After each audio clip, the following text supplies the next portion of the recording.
Good evening. As you can tell, it's a Blazer show, and that's because we're checking in on the 49ers rookies. A rookie class that I must say, 12 practices into camp is showing out pretty well.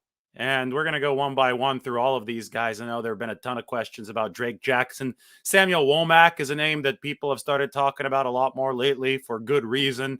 And this video is going to give you an update on all of these players entering their NFL on-field debuts and game action for the preseason game on Friday as the 49ers take on the Green Bay Packers. The first time the Packers have played in the game since they lost at Lambeau Field in the snow to the 49ers. That was 8 months ago or so. Yeah, that was in January. The Snow Globe game. I'm going to have to bring that article back up and put it up on the screen for one of these videos. For now, I'm going to put up today's practice report. There it is. Ty Davis-Price, one of the rookies that we're going to talk about today.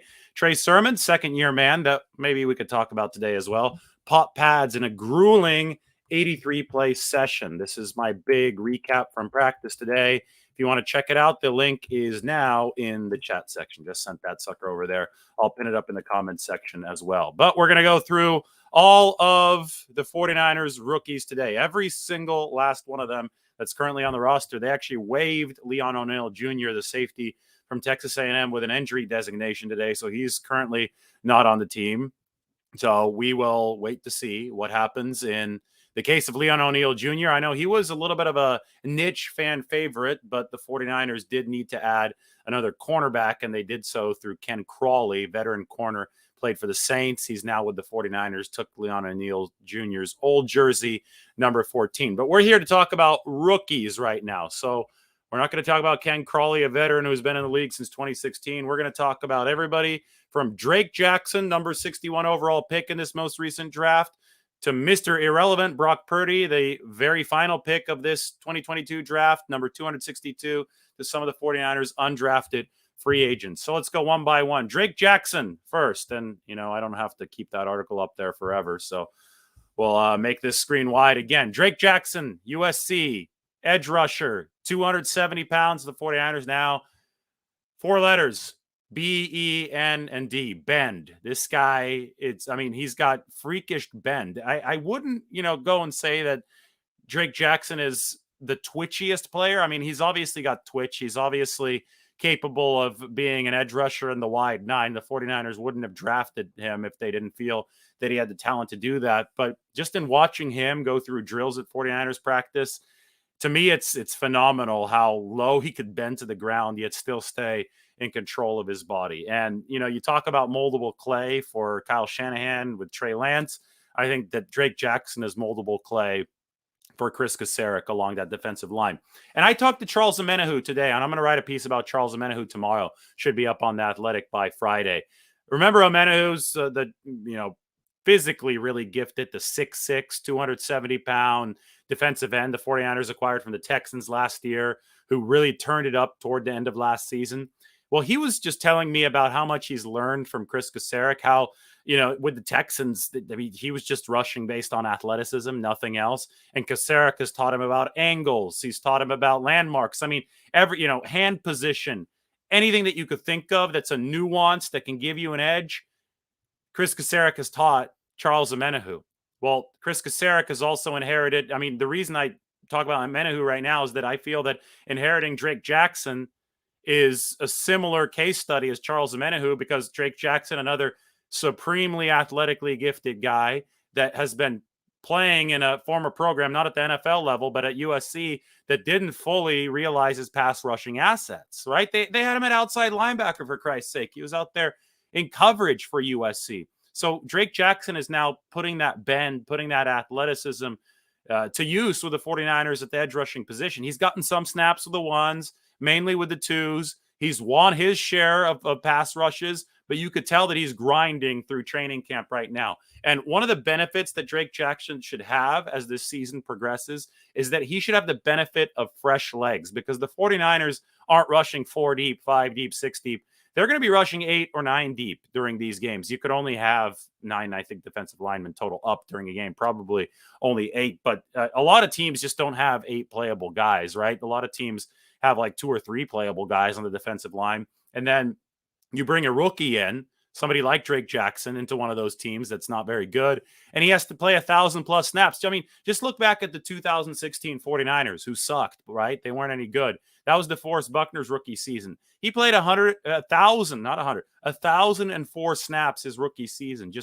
I mean, DeForest Buckner was an Iron Man, right? He was able to do it. He didn't get hurt. He improved over the course of his rookie season. But when Robert Saleh came in as defensive coordinator for the 49ers the following season in 2017, he literally said, it was criminal that the previous regime allowed DeForest Buckner to play over 1,000 snaps. Well, Drake Jackson has walked into a situation where he's not going to have to do something like that. He's going to constantly be able to come in as part of a second or a third wave of 49ers pass rushers before he works up to that first unit. And right now, Sansa Mebucom, I think, is the first unit guy opposite Nick Bosa, by the way. And he's going to be able to feast with fresh legs against offensive linemen who don't have fresh legs.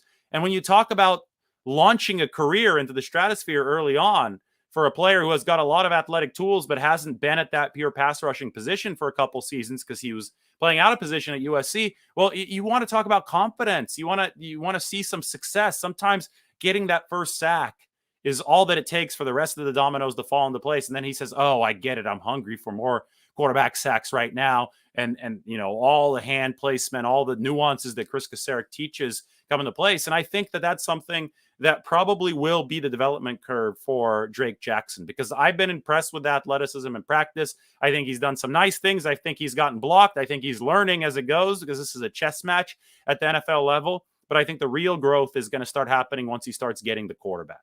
And I think he's going to have opportunities to start getting the quarterback because he's going to be fresh. And he has those opportunities to be fresh because the 49ers are deep as hell on the defensive line. So it's like a rich get richer kind of thing, right? You throw Jake Jackson in with a crappy defensive line somewhere in the NFL, I don't know, Seattle or, we could talk about bad defensive lines on another show, but we're talking about a great defensive line here with the 49ers. You put him in that situation, that's where he, I think, can start feasting as time goes along. So he should have the benefit of his fresh legs given the supporting cast and the benefit of Chris Kacerek. And we can't talk enough about Chris Kacerek.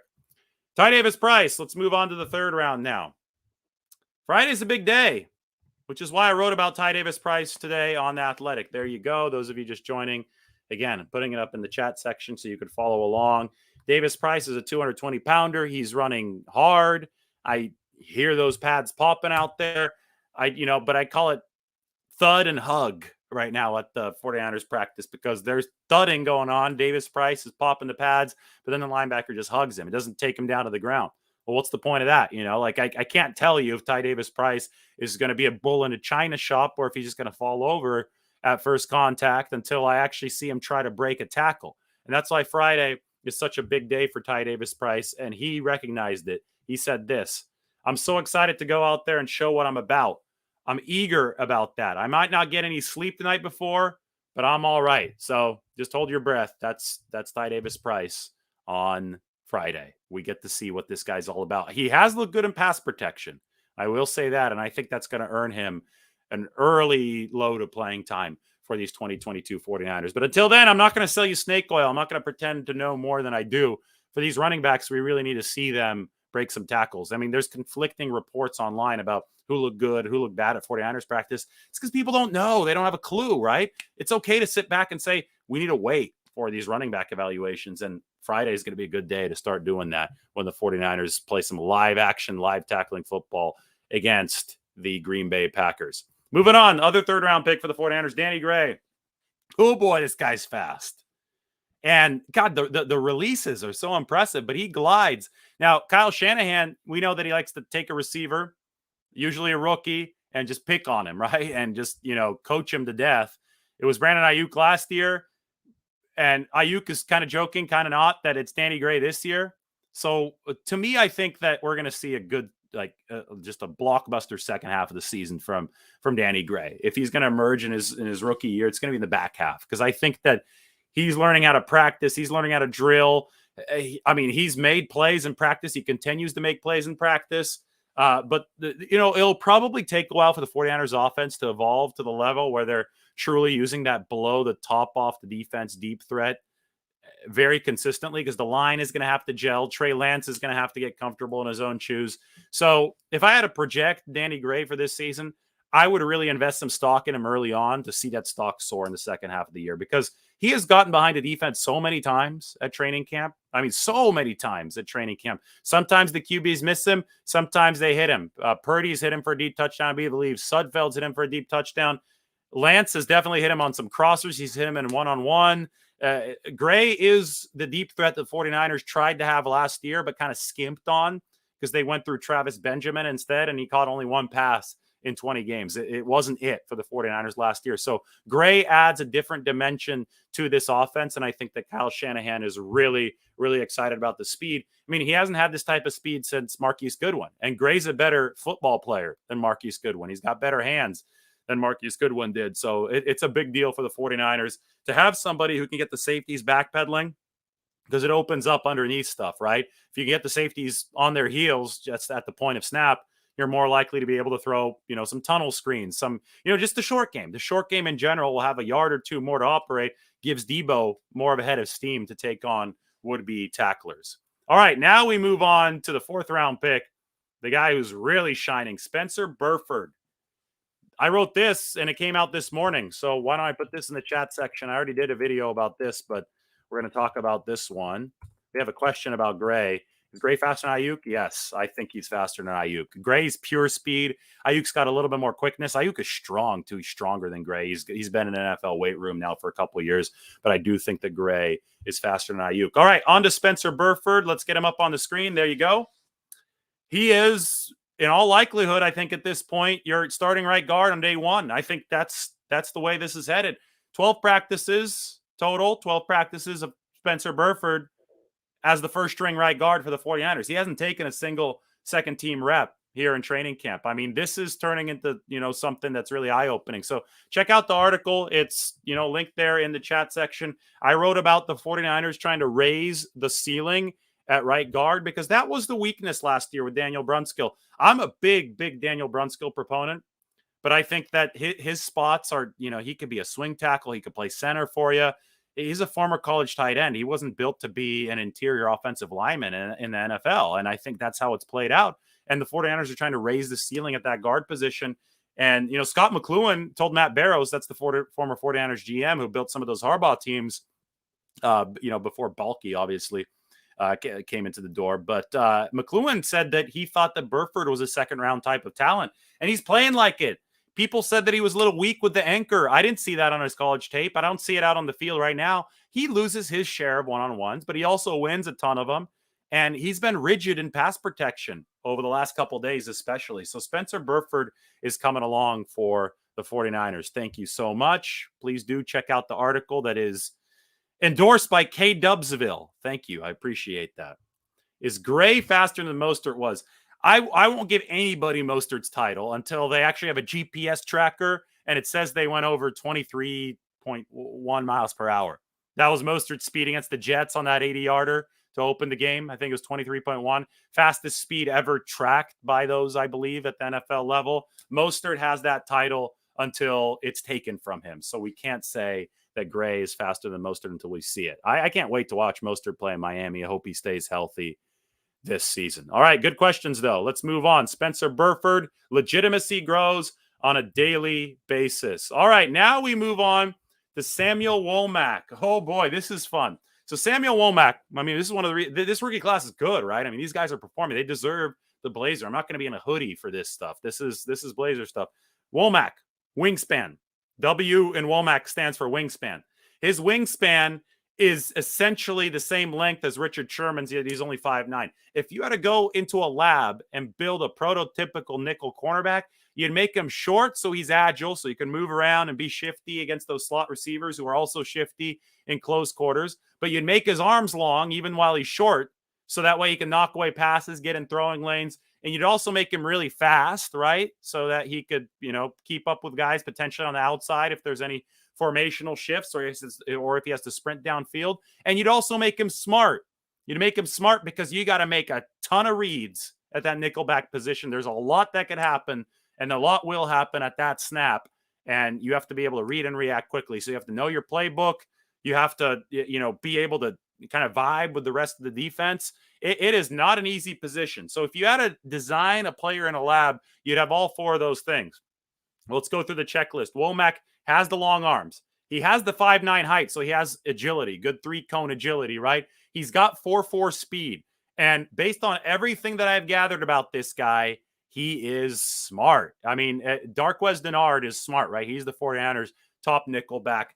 It's great for Womack to be able to learn under an NFL veteran like Dennard, former first-round draft pick in 2014, came in, learned the playbook overnight in week 18 last year. And Womack, he's going to see the field during game days sooner rather than later. And he's already working out with the first team there. Dennard's still the one, right?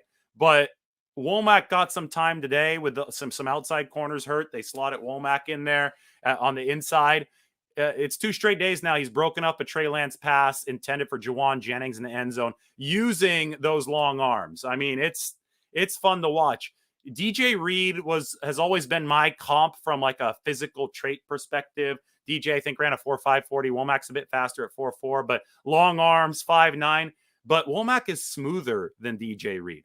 He could move in a way that's, I mean, DJ was a little, I don't want to say spastic, but I mean, a little start and stop. He's a little bouncy out there. Womack is a cool customer. He's smooth. So his stock is rising really quickly, and he's the nickelback of the future for the 49ers, and the future might be happening sooner rather than later. All right, moving on to some 6th-round picks. Tariq Castro-Fields, Nick Zakelj. These are two guys who haven't yet, cracked any first-team work, whereas everybody else that I've mentioned, from Drake Jackson to Samuel Womack, including Spencer Burford, Danny Gray, Ty Davis-Price, all those guys, I'm looking at as contributors right away this season. Now, as we move to the 6th round, these are more of the developmental projects. Castro-Fields has been up with the second team, a lot of third team stuff. He's a good-sized corner. Physically, I think looks, more imposing than somebody like Ambry Thomas, who's a bit on the lighter side. Different type of corner, of course, for Castro-Fields. Probably is not going to have the same agility as some smaller cornerbacks. But, I think he's going to get a practice squad spot. That's what I would say. And I think, they didn't expect anything from Nick Zakelj this year. Coming out of Fordham, they knew he was smart, and they knew that, this was probably going to be a long developmental track that would take at least a couple years. I think they're still looking at Nick as a center of the future. And right now, obviously, they're not looking for Nick Zakelj to take over that center spot. He's not at Burford's level, technique-wise, movement-wise, strength-wise. But that's something that might develop, and the 49ers hope that it will develop within a couple of years. So I'd expect both Castro-Fields and Zakelj to head to the practice squad to start this season. Then, Kalia Davis also went in the 6th round, but he's not playing this, and he might not play all year, coming off an ACL tear at UCF. So not going to talk about him in this show outside of that. Final draft pick, Brock Purdy, number 262, Mr. Irrelevant, final pick of the draft. He had his best day on Wednesday. Purdy nailed Brandon Ayuk on his streak pattern, go route. Perfect pass. It was in there. Purdy went 5 of 6. He's working against the threes. What more can I say?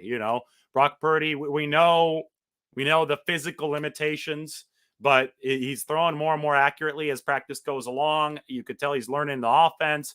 49ers are going to be really happy to keep him in the building on the practice squad as their third quarterback this season. And that's, all that you want. All right, let's move on to the 49ers undrafted free agents. So this is a good time to pop open the 90-man depth chart. We could take a look at the 49ers roster, see where everybody fits in. There you go.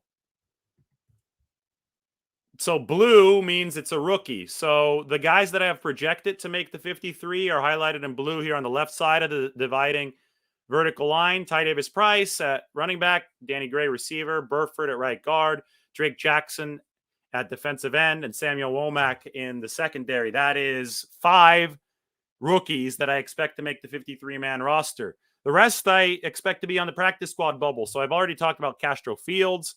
I've talked about Brock Purdy. And I've talked about Nick Zakelj. Kalia Davis, I think, is going to be a pup guy this year. So let's go through the undrafted free agents that we haven't gone through yet. We're going to go one by one. Sam Schluter, developmental candidate at tackle. I think he's done a fine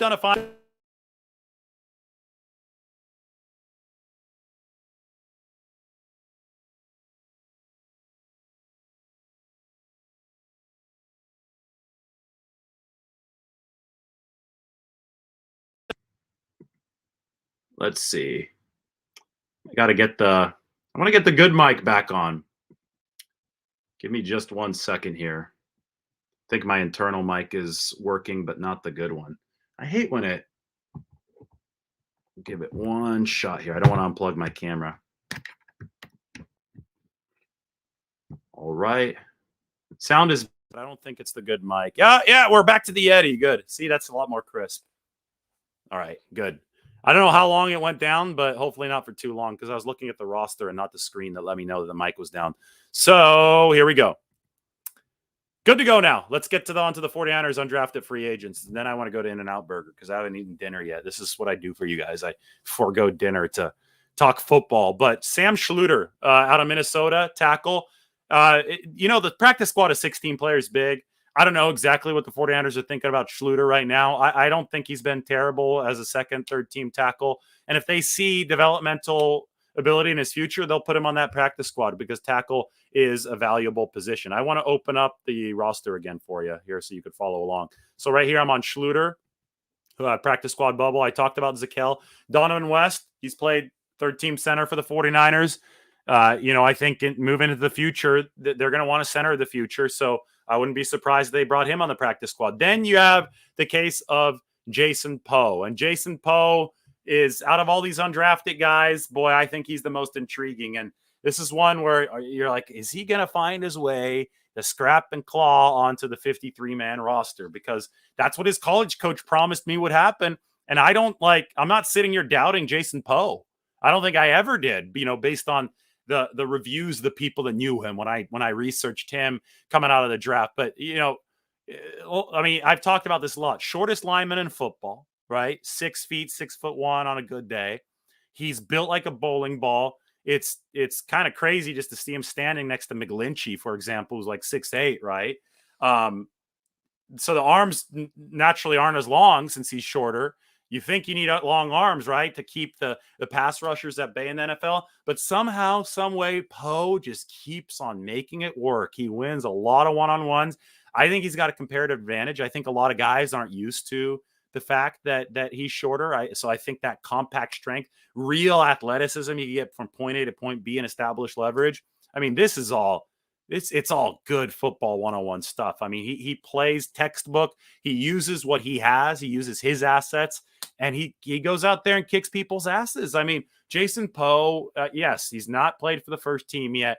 He's been on that second team, but he's done a lot of good work for the 49ers. And I think they're going to have a tough decision on cut down day. Now, the thing is, the rest of the league might be like, he's too short. We're not going to take a chance on him. So there's a good chance they might be able to sneak him back onto their practice squad, right? But the longer this goes and the tougher the decisions are on 53-man cut down day, the more that somebody like Brian Fleury, tight ends coach, or Anthony Lynn, the running backs coach, sits down in the conference room when they're cutting down the roster and says, hey, Kyle, keep this guy because I want to use him in some packages as an H-back. That's not out of the question. That's how athletic Poe is. That's how unique this player is. So we'll see. I've done dedicated videos on Jason Poe because he deserves it. Trent Williams said, he's a long shot, but boy, I like this guy's attitude because he's given himself a better shot every single day. All right, moving forward, let's go from Poe to defense. All right, Kevin Atkins, probably practice squad candidate as well. Fresno State defensive tackle. I mean, sorry, guys. Like, you see the defensive line room, 10, 11 bodies. It's just too crowded.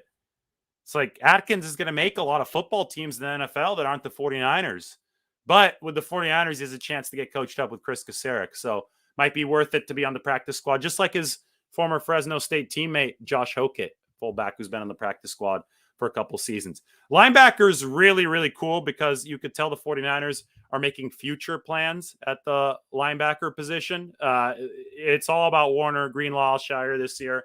Burks is the fourth. We'll see who the fifth is if they carry one on the 53. But over here, Jeremiah Gemmel, Marcelino McCrary-Ball, and Seguno Luby, undrafted free agents added to the team this year. One or more of these guys is going to be a future starter for the 49ers. I'll go ahead and bet on that right now. They all have interceptions so far in camp. Gemmel is a Mike type linebacker. I mean, you could just tell the leadership characteristics are there for Jeremiah Gemmel. He was hurt at North Carolina. He's making a comeback this year. He looks like a fine player to me, a good guy to keep on developing on the practice squad. But McCrary Ball out of Indiana and Olubi out of San Diego State, both of these guys can flat out fly. I mean, both of these guys are fast, and I know that's what the 49ers like out of linebackers, but Curry Ball, great nickel linebacker, really athletic. He does backflips and everything too, just like Drake Jackson. Olubi, I've talked about this before, one of my favorite stories, right? He plays he's Drake Jackson's high school teammate, right? Centennial Corona, basketball, football player in high school, and he's only 6'2". So he think, he's playing basketball, maybe even more seriously than football up until like the end of high school. Then he realizes, oh shit, I'm not going to make the NFL, the NBA at 6'2". It's going to be a really tough sledding. So he says, I'm going to focus on football. But he decides focusing on football so late that it becomes a thing where, he doesn't get D1 scholarships. So he ends up doing NAIA college football, goes to JC, goes to D2, goes to like 3 different colleges that are all lower level colleges. Finally, improves his game to the point where he's able to go to San Diego State, but they only want him as a walk-on. So he walks on to San Diego State, earns a scholarship by the end of his time there, and then gets an undrafted spot with the 49ers. I mean, what a story of perseverance, right? Going through all these levels. And then at the end of the tunnel, the 49ers have a guy who's hungry, who's still relatively raw because he hasn't played that much high-level college football yet. And he runs a 4.4. A 4.4. And today I sat at practice. Olubi just toward the perimeter. And he made a stop. I forgot who was running it on a sweep, but Olubi, it was a crunch. And this guy was moving. I mean, that 4.4 speed is showing up, and he's starting to thud people up out on that practice field. So Olubi, really raw, you get salivate over the talent. 4.4 at linebacker. Let that run through your head. Jawan Jennings ran a 4.7, right? He's a receiver for the 49ers. Brandon Ayuk didn't run faster than the 4.4, right? I think Brandon Ayuk was a 4.5 guy, but I think he might have been hurt when he ran. Anyway, this guy's 4.4, and he's a linebacker. And the 49ers got him undrafted because of the crazy roundabout journey. How cool of a story is that going to be in a few years when Drake Jackson is sacking a bunch of people and Segun Olubi is playing linebacker, high school teammates, and Olubi patrolling the field at 4.4. So, yeah, I mean, Kim Barrison says special team specialist in the making. Yeah, Segun Olubi is going to contribute to this football team at some point. The physical gifts here are immense. All right, moving on to the secondary. Let me go back to the roster here for all of you. Scroll down a bit. Tariq Castro-Fields, Quantrez Knight, Taylor Hawkins. Those are your 3 defensive backs. I've talked about Castro-Fields already. So Quantrez Knight and Taylor Hawkins are the 2 rookies who remain that we haven't talked about. Quantrez, if you're talking about depth at the nickel position, I have him at safety, but I think he's a nickel type guy. So, right now I'd put him behind Womack. I mean, he's adaptable, another developmental prospect. And Hawkins, he has a pick already in training camp. Olubi's teammate at San Diego State, he was a corner there. Hawkins is playing safety now for the 49ers. And, you could always use more DBs. So both of these guys have picks already. I know the 49ers like both of them. It's going to be tough to make this roster, obviously, when you see the way it's constructed. But remember, 16-man practice squads. That's going to be good for the 49ers. Okay. So, yeah, rookies cannot turn down a waiver claim. I know somebody just asked that down there. If you get claimed, that team has the rights to you. So, everybody, welcome to our 2022 49ers coverage. Those of you who are new, I hope you like it. In depth on all the rookies. Those of you just coming in, big piece today from practice. I talked about Trey Lance. I talked about Ty Davis-Price. I talked about Trey Sermon. It's right there, also in your chat section. I'm going to be headed to In-N-Out Burger. We'll probably do a dedicated Q&A show at some point here soon. Maybe I answer a couple questions right now because I seem to have gotten a little bit of a second wind. But let's just see what's going on in that chat section. Any arguments? Any good fights in there? Any good Ayuk versus Warner fights in the chat section? Thank you, everybody, for the nice words. I appreciate that. Ramon Suarez. What is this with this franchise linebacker? They get amazing value in lower rounds while the position is diminishing. Niners are definitely ahead of the curve at linebacker. And, you think about it. Their defensive coordinator is a former all-pro linebacker, D'Amico Ryans. Their linebackers coach is quickly developed into a legend, and Johnny Holland, coaching the team through cancer treatments last year. Didn't really take that much time off, just didn't travel on the road games, but he was around the facility a lot. Johnny Holland coached D'Amico Ryans in Texas, right? So, I mean, it's a brotherhood at linebacker.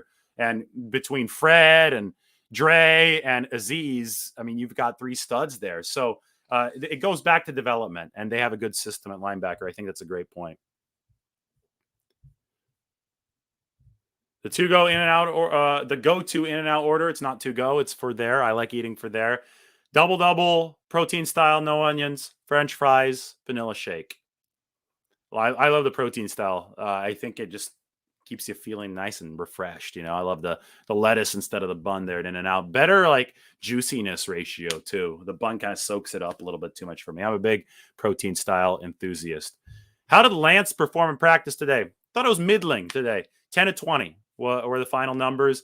Maybe his best throw of camp on a deep out to Brandon Ayuk, 25 yards down the field over Ambry Thomas, second to last play. Earlier on, though, some miscommunications, missed a deep pass to Debo. He made a nice 4th and 5 throw against the blitz to Trey Sermon, pick up the first down. There was stuff that I liked from Trey Lance, and there was stuff I didn't like. Samuel Womack had the pass break up in the end zone of the red zone period. So he was at his worst on Sunday. He was at his best on Tuesday, and he was somewhere halfway in between on Wednesday. Yeah, of course a rookie can turn down a waiver claim. They don't have to play in the NFL. But if these guys are trying to make a roster, you claim that that's who has the rights to you. Yeah, In-N-Out, pay me in free burgers. That would be awesome. Be awesome if In-N-Out Burger just showed up in the chat section right here with a tip that said free burgers for life. I'd put that one up on the screen. That would be really nice. Who do you think doesn't make the squad at running back? I mean, if it was today, maybe Hasty, to be honest, but Hasty might have an advantage because he's, different than all the other backs. He's a little shiftier. He's smaller. So maybe they're going to want one of those. It's really, really tough. It's really, really tough for me to predict exactly what Kyle's going to want in that building. Why don't we just wait for a little bit longer here in preseason to figure that out? All right, everybody, time for me to go. So you have your homework. Your homework is to subscribe to The Athletic. Article is right up there. I'm going to put it up in the comment section. Subscribe to this channel and follow along on Twitter and Instagram. Instagram's up there too. Lombardi himself. Hope you enjoyed the in-depth look at the 49ers rookies. Everybody